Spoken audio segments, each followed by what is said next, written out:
Welcome back students to my channel learn science with रुचि।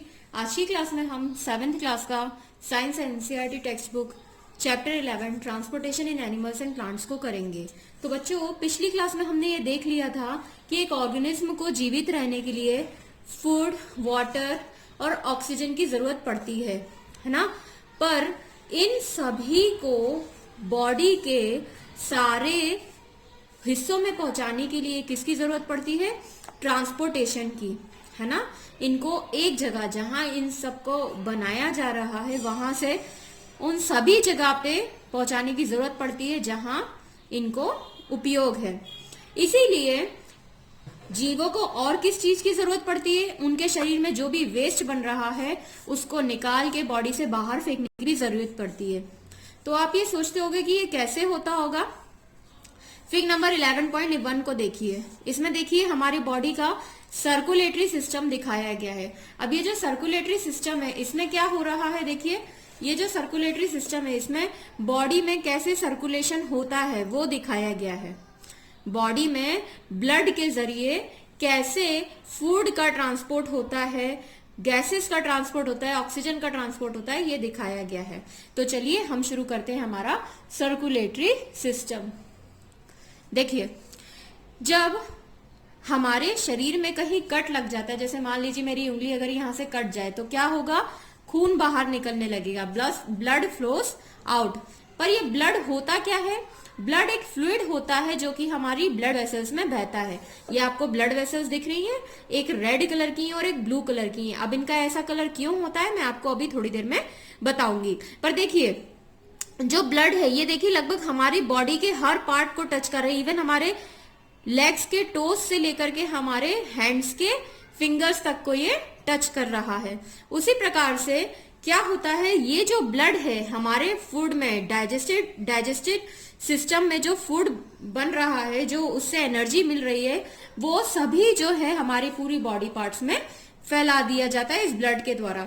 ये क्या करता है? लंग्स से ऑक्सीजन लेता है और बॉडी के एक एक सेल तक पहुंचा देता है। ये जो है बॉडी से वेस्ट भी लेकर आता है, वेस्ट रिमूवल भी लेकर आता है। मतलब जिसकी जरूरत है, जैसे फूड को ट्रांसपोर्ट करता है, food to every cell, each cell, हर सेल को क्या देता है? फूड देता है, प्लस वेस्ट लेकर आता है फ्रॉम ईच सेल। एक सेल से वेस्ट लेकर कहाँ लेकर आता है? हार्ट में लेकर आता है। तो बच्चों, हमारे सर्कुलेटरी सिस्टम का मेन कंपोनेंट क्या है? ब्लड। ह्यूमन बॉडी की अगर बात करें, पर इस ब्लड में ऐसी कौन कौन सी चीजें होती हैं और इस ब्लड का कलर रेड क्यों होता है? चलिए देखते हैं। ब्लड जो है वो कंपोज्ड होता है फ्लूइड के, जिसको कहते हैं प्लाज्मा। मतलब कि आपको ब्लड में जो वाटर लाइक स्ट्रक्चर दिखता है ना, पानी जैसा जो लगता है, वो होता है उसका प्लाज्मा, जिसमें कि विभिन्न प्रकार के cell type, different types of cells जो है उसी में रहते हैं। जैसे हम पानी के अंदर नमक मिला देते हैं, शक्कर मिला देते हैं तो हमको थोड़ा सा गाढ़ा दिखने लगता है, साथ ही वो कैसा हो जाता है? वो लिक्विड ही रहता है। उसी प्रकार से ब्लड जो है एक प्लाज्मा है। ब्लड जो है प्लाज्मा का बना होता है, जिसमें कि कई प्रकार के सेल्स जो है वो क्या है? सस्पेंडेड रहते हैं। सस्पेंडेड रहते हैं मतलब कि उसी में मिले रहते हैं। तो चलिए ये डायग्राम आपने देख लिया, नेक्स्ट पेज पर आ जाते हैं। ये देखिए, one type of cells are the red blood cells. Red blood cells मतलब जिनको आरबीसी कहते हैं, जो लाल कलर के होते हैं। इनमें जो है रेड कलर का पिगमेंट होता है। ये देखिए, इनमें जो है रेड कलर का पिगमेंट होता है। ये कुछ इस प्रकार की सेल्स होती हैं। इनमें जो रेड कलर होता है, रेड कलर्ड सेल्स, आरबीसीज बोलते हैं इनको, है ना। इनमें जो ये रेड कलर होता है वो होता है हीमोग्लोबिन के कारण। हीमोग्लोबिन क्या है? एक पिगमेंट है। क्या है? एक रंजक है, एक पिगमेंट है। ठीक है। उसी प्रकार से हीमोग्लोबिन का क्या काम है? हीमोग्लोबिन जो है वो क्या करता है? ऑक्सीजन के साथ जुड़ जाता है और ऑक्सीजनेटेड हीमोग्लोबिन बनाता है। ऑक्सीजन के साथ मिल जाता है और साथ में ऑक्सीजनेटेड हीमोग्लोबिन बनाता है। अब ब्लड जो है जिस भी पार्ट के पास जाता है वहां पे ये ऑक्सीजन छोड़ देता है और हीमोग्लोबिन, और मिलने वाली कार्बन डाइऑक्साइड के साथ क्या करता है? फ्रेंडशिप कर लेता है, कार्बन डाइऑक्साइड को अपने साथ ले लेता है। जब ब्लड वापस इस बॉडी ऑर्गन से हार्ट की तरफ आता है तो ये हीमोग्लोबिन जो है कार्बन डाइऑक्साइड को वहां पे रिलीज कर देता है और हमारे हार्ट से जो है कार्बन डाइऑक्साइड इकट्ठी करके ब्लड के द्वारा ही पहुंचा जाती है कहाँ, लंग्स में। और आपको तो पता ही है, रेस्पिरेशन वाले चैप्टर में हमने पढ़ा था, लंग्स क्या करता है, कार्बन डाइऑक्साइड को क्या करता है, बॉडी से बाहर भेज देता है हमारे नोज के नेजल पैसेज के थ्रू। नोज से जो है कार्बन डाइऑक्साइड को बाहर भेज दिया जाता है और अगेन ऑक्सीजन ले ली जाती है। फिर इसी प्रकार से यही ऑक्सीजन जो है अगेन हीमोग्लोबिन ले लेता है और बॉडी पार्ट्स में भेज दिया जाता है। ठीक है, आगे देखते हैं।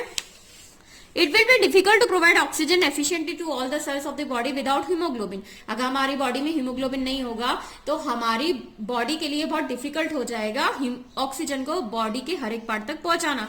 ब्लड में जो है व्हाइट ब्लड सेल्स भी होते हैं जिनको कि WBCs बोलते हैं, जो कि जो है हमारी बॉडी में होने वाले जर्म्स के अगेंस्ट फाइट करती है। किसके थ्रू, जर्म्स के अगेंस्ट। ये जो जर्म्स होते हैं ना, जैसे जब हम खेल रहे होते हैं, जब हम कोई भी एक्टिविटी कर रहे होते हैं तो बहुत सारे जो जर्म्स है, बैक्टीरिया है, वो हमारे कांटेक्ट में आते हैं।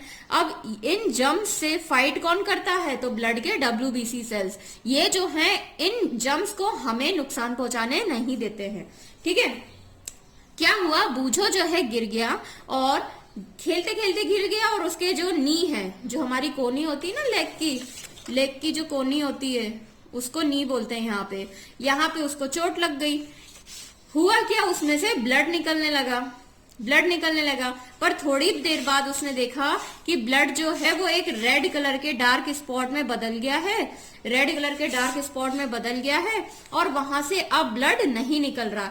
इसको कहते हैं ब्लड क्लॉट या खून का थक्का, रक्त का थक्का। ठीक है, रक्त का थक्का बन गया।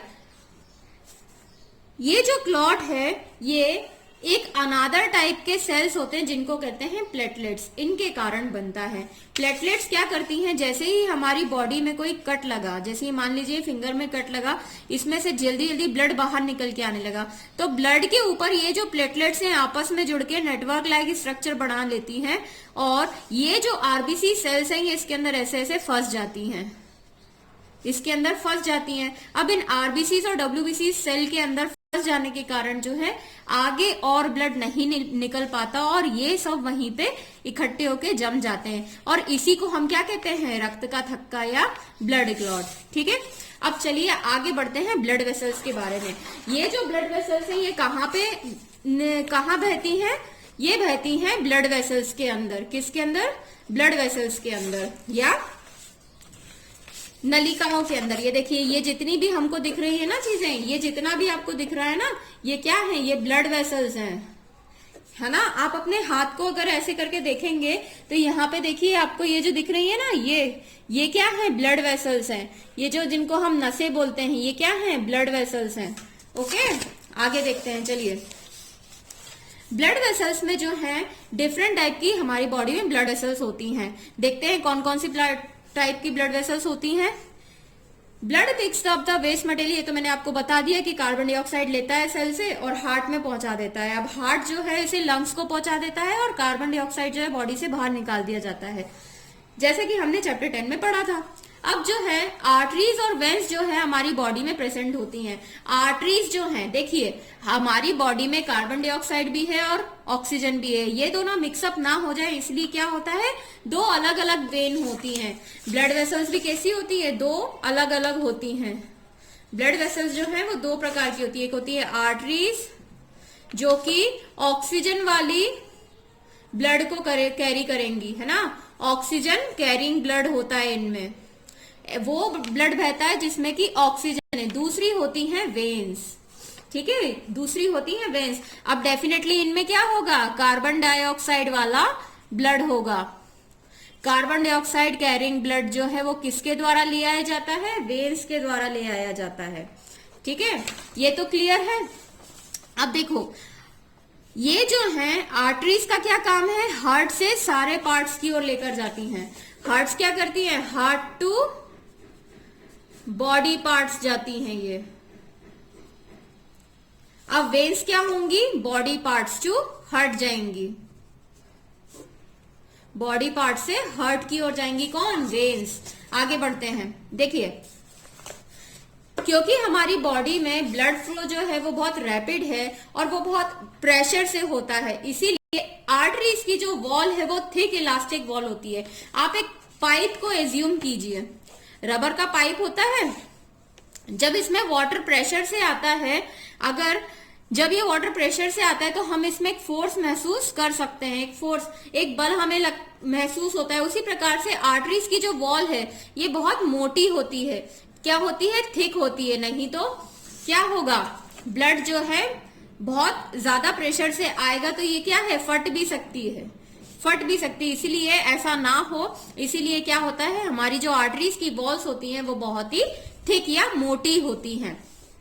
चलो एक एक्सपेरिमेंट करते हैं। देखिए आप अपने हाथ की जो ये वाली नर्व्स है इसको ऐसे टच करिए और यहाँ पे 2 उंगलियों से ऐसे प्रेस करके आप देखिए, आपको जो है ऐसा ऐसा ऐसा लब डब साउंड सुनाई दे रहा होगा। ये जो है ये हमारी पल्स है, ये क्या है, हमारी पल्स, इसको बोलते हैं थ्रोबिंग। ऐसे ऐसे थ्रोबिंग जैसा आपको लग रहा होगा, ये जो थ्रोबिंग है ये कहलाती है पल्स। ये क्योंकि हमारी आर्टरीज में ब्लड फ्लो हो रहा है उसके कारण ये हमको महसूस होता है। जब हमारी 1 मिनट में जितनी बार ये थ्रोबिंग साउंड होता है, मतलब कि 1 मिनट में जितनी बार ये साउंड, थ्रोबिंग साउंड आपको फील होगा वो हमारा बनता है पल्स रेट। क्या बनता है, पल्स रेट, है ना। एक थ्रोबिंग को बोलते हैं पल्स, एक थ्रोबिंग को बोलते हैं पल्स। अब 1 मिनट में जितनी भी पल्स आएगी वो क्या बनेगी, हमारी पल्स रेट बनेगी, ठीक है। चलिए आगे बढ़ते हैं। ये तो हुई आर्टरीज की बात, वेन्स की बात कर लेते हैं। वेन्स ऐसी वेसल्स होती हैं जिनको कार्बन डाइऑक्साइड ब्लड बहता है, मैंने भी बताया आपको। इनका काम क्या होता है, बॉडी के सारे पार्ट से ब्लड को वापस लेकर आती है, कहाँ, हार्ट तक, ठीक है। अब इनमें क्या होता है, इनकी पतली वॉल होती है, इनकी जो वॉल्व है वो कैसी होती है, थिन वॉल्ड होती है। आपको पता है जब बॉडी पार्ट से जो ब्लड लेकर आएंगे उसमें वेस्ट ज्यादा होगा, पर ये क्या है, सुपरफिशियल भी होती है। जैसे ये देखिए जो ग्रीन कलर की ये दिख रही है ना, ये क्या है, एक वेन है। ये देखिए ये एक वेन है, ये भी क्या है, एक वेन है। एक और मैं आपको दिखाती हूँ, ये देखिए ये जो है ना, ये वाली, ये वेन है, ठीक है, ये दिख रही होगी आपको, देखिए ये वेन है, ये जो दिख रही है ना वेन्स है ग्रीन कलर की। अब इन वेन्स का क्या काम होता है, ये बॉडी से वापस लेकर आ रही हैं किसको, बॉडी पार्ट से कार्बन डाइऑक्साइडेड ब्लड को वापस लेकर आ रही है हार्ट तक। वेन्स की जो है पतली वॉल होती है, इनमें जो है वॉल्स होते हैं जिससे कि ब्लड पीछे की ओर ना जाए। क्या होता है, वेन्स की जो वॉल होती है ना, इसमें वॉल्व होते हैं, ऐसे गेट होते हैं। एक बार ब्लड इससे पास हो गया तो ये वापस नहीं जा सकता, ये वॉल्व जो है बंद हो जाता है। इस कारण से जो है ब्लड वापस फ्लो बैक नहीं हो पाता, फ्लो बैक नहीं हो पाता। आपने कोशिश की होगी कभी, आप किसी पाइप से जब आप वाटर सक कर रहे होते हैं अपने माउथ से जब हम वाटर सक कर रहे होते हैं तो क्या होता है, वाटर आगे की ओर होता है, पर जैसे ही हम सक करना छोड़ देते हैं ये जो है फ्लो बैक हो जाता है, पीछे की ओर वापस चला जाता है। पर हमारी बॉडी में ब्लड जैसे फ्लूइड को वापस ना जाए इसलिए क्या होते हैं, वॉल्व्स होते हैं जो कि इसे वापस पीछे जाने से रोकते हैं, ठीक है। अब ये जो वॉल्व्स होते हैं ये सिर्फ ब्लड को आगे की ओर भेजते हैं, हार्ट की ओर भेजते हैं। ये देखो सिस्टमैटिक डायग्राम है जिसमें कि हमारी बॉडी में सर्कुलेशन कैसे होता है उसके बारे में बताया गया है। देखिए ये हार्ट है और ये है पल्मोनरी आर्टरी। आर्टरी का काम क्या होता है, ऑक्सीजनेटेड ब्लड को कहां भेजना, पूरे बॉडी पार्ट्स में भेजना। जबकि पल्मोनरी जो आर्टरी है ये एकमात्र ऐसी आर्टरी है, ओनली एक्सेप्शन है, जिसमें कि क्या होता है, कार्बन डाइऑक्साइड कैरिंग ब्लड घूमता है, कार्बन डाइऑक्साइड कैरिंग ब्लड जो है इसमें फ्लो होता है, और ये फ्लो होती है फ्रॉम हार्ट टू लंग। ये देखिए यहाँ पे कार्बन डाइऑक्साइड वाला ब्लड जो है इस आर्टरी में जाता है और इस आर्टरी से लंग्स में चला जाता है। अब एक और एक्सेप्शन है पल्मोनरी वेन। इसका काम क्या होता है, लंग्स से ऑक्सीजनेटेड ब्लड को ये कैरी करती है कहां तक, हार्ट तक। अब ये देखिए हार्ट से ऑक्सीजनेटेड ब्लड आर्टरीज लेकर आ रही है कैपिलरीज तक।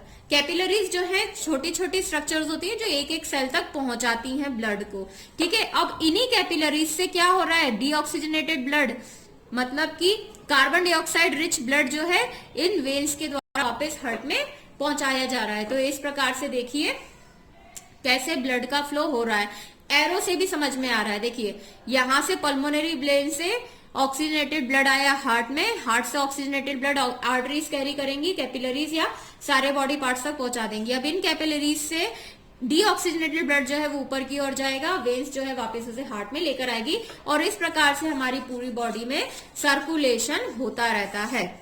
जरा कैपिलरीज के बारे में जानते हैं। कैपिलरीज जो है बहुत ही पतली एक्सट्रीमली थिन ट्यूब होती हैं ना, जैसे ये हमारी पल्मोनरी वेन्स आई, पल्मोनरी वेन नहीं वेन आई, एक वेन जो आई आगे चल के छोटी छोटी थिन स्ट्रक्चर्स में बढ़ जाती है ना, और यहां से जो है फिर ब्लड ऐसे बढ़ता है, ठीक है। ये जो कैपिलरीज होती हैं इनको हम thin walled network of vein भी कह सकते हैं, है ना, नेटवर्क ऑफ वेन। देखिए ऐसे कैपिलरीज होती हैं, इनमें जो है कार्बन डाइऑक्साइड रिच ब्लड जो है वो फ्लो करता है, और ये जो है ये मैंने आपको गलत बता दिया, ये कैपिलरीज से वेन की ओर जाता है। यहां से ब्लड कलेक्ट होता है, ब्लड कलेक्ट होके वेन में जाता है, और वेन से फिर जाता है कहाँ, हार्ट में, और हार्ट में फिर कहाँ जाता है, पल्मोनरी आर्टरी से होते हुए लंग्स में। ठीक है, समझ में आया। अब देखिए आगे बढ़ते हैं, हार्ट के बारे में पढ़ते हैं। बहुत देर से मैं हार्ट बोल रही हूँ, इस हार्ट के बारे में भी पढ़ लेते हैं।